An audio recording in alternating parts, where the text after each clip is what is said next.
A lot of us, we may think of the Leatherman Surge as the ultimate large multi-tool, sort of the king that's the biggest and the toughest and just the best everywhere. But actually the Leatherman Surge has quite a few competitors in the large multi-tool market, past and present. This is one of those from the past. This is the SOG Black Tip multi-tool. And take a look at this right here. Here is the Leatherman Surge, and here is the gigantic SOG Black Tip that towers over the Surge. I mean, take a look at that. This thing, the SOG Black Tip, is absolutely huge right there. Wow. Absolutely ginormous.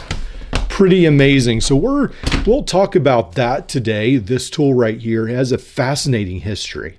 So with the SOG Black Tip multi-tool, this is a fishing multi-tool supposedly, except it's such an expensive tool. I would not use it for fishing.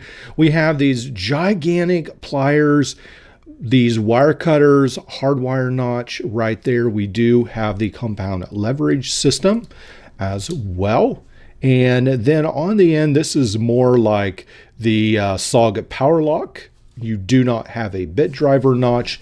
This is a little bit of an older design. Now on the handle, this right here looks like a power assist, essentially. It looks like these should be assisted tools, but they really are not. So according to John from Multi-Tool World, he has some information on these. He said that the Black Tip company actually wanted SOG to save money, and so they did not want the assisted option. Now you can lock these tools on and off. Be aware of that. I had the knife in the lock position. I didn't understand why it wasn't coming out.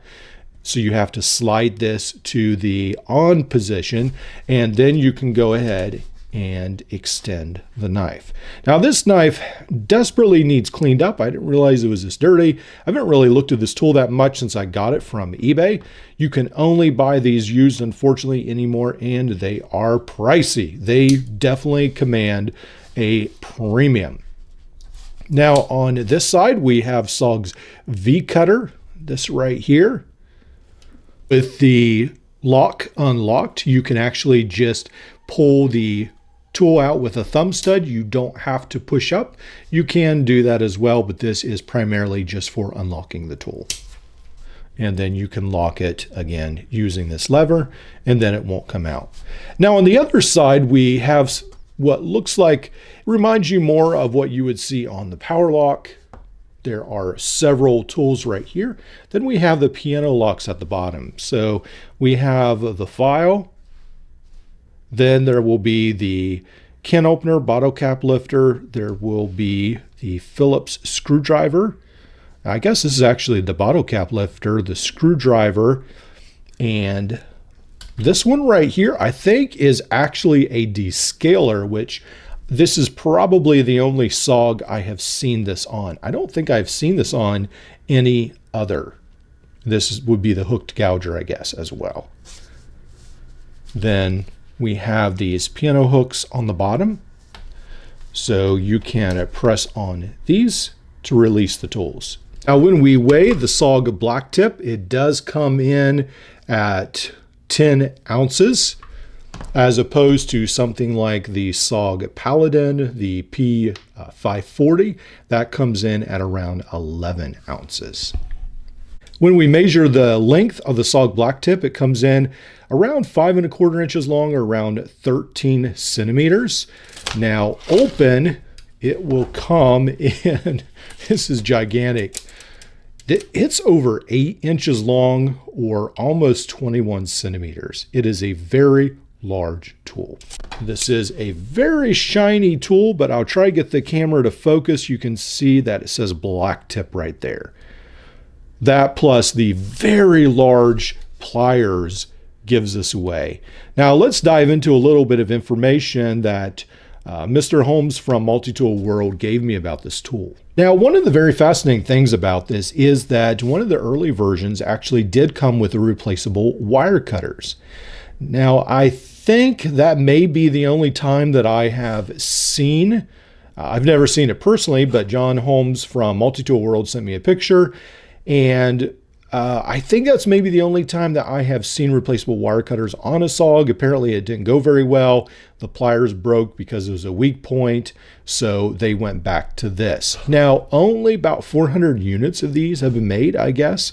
So if you have one of these, this is very rare, very collectible. I paid over $100 for this one, which I guess is fairly cheap. So these probably will be going for $200 to $500 in the near future. If you have one of these, you probably want to hang on to it for your collection. Very rare tool. Now with mine, it also came with this pouch, with this clip, and we have this Velcro pouch that it slides into.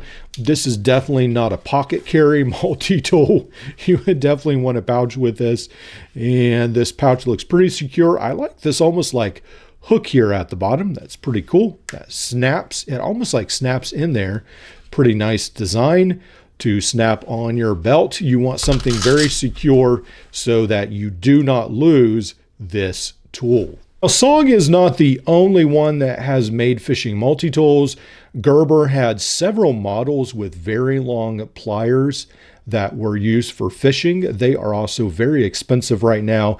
The cheapest I've ever seen a name brand offer a fishing set of pliers, I think, was a couple years ago. Gerber had some on Amazon for about $90 as they were going out of stock.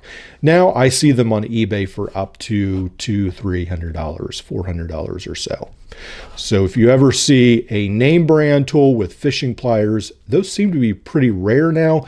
I don't think any of the name brands are offering specific very long plier tools, except SOG has their very small tool that still is used for fishing. When I talk about SOG, I mean the SOG Aegis. This right here is the most reasonable fishing multi-tool plier to date. You can get this, I think they're sold on AliExpress now for about 30 bucks. They're maybe 40 to 50 or to 60 over here in the US. But this is a very reasonable multi-tool that I would definitely, I won't mind taking this fishing at all. It's got a very long cutter edge right here. It's got tweezers in the handle. I think it makes it an ideal fishing companion. It does also have this knife in the handle right here. Pretty nice little tool. Definitely, I would take this over this one right here. This will stay in my collection. I will probably not carry this out of the house. It's a very cool tool, but wow, being so rare, I don't want to risk losing it or damaging it further.